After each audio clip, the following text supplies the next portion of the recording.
keessa osoo hin taane gallee jiraannu keessa jireenyas wallaallee maaliif mataa buusnee gaddinee teteenya gooftaan dafee dhufaa hirribaa dammaqaa cimaatii kadhadhaa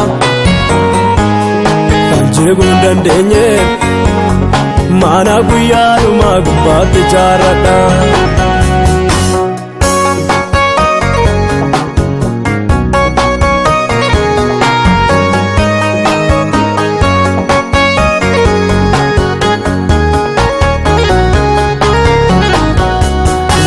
Mimmaa roobsaa sanyii facaasanii gammachuun hammatu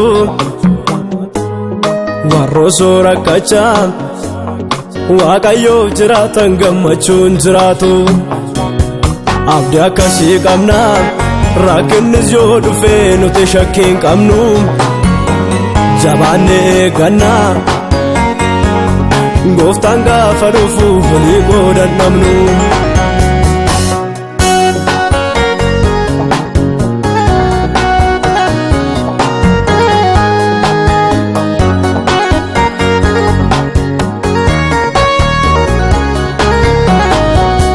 Deebii qopheeffannaa gooftaan dhufuun ooluu gaaffii nu gaafachuu namni ogummaa qabu adeemsa isaa miti dhaabbannaa isaa tolchuu dhaabbannaa tolfannaa meekottaa harannee karaa qopheeffannaa maqaa duwwaa miti waa'ee qulqullummaa dhimmineetti yaannaa. Irra keessa osoo hin taane gallee jiraannu keessa jireenyas wallaallee maaliif mataa buusnee gaddinee teteenya gooftaan dafee dhufaa hirribaa dammaqaa cimaatii kadhadhaa kan jeequu hin dandeenye maana guyyaa dhumaa gubbaatti jaaradhaa.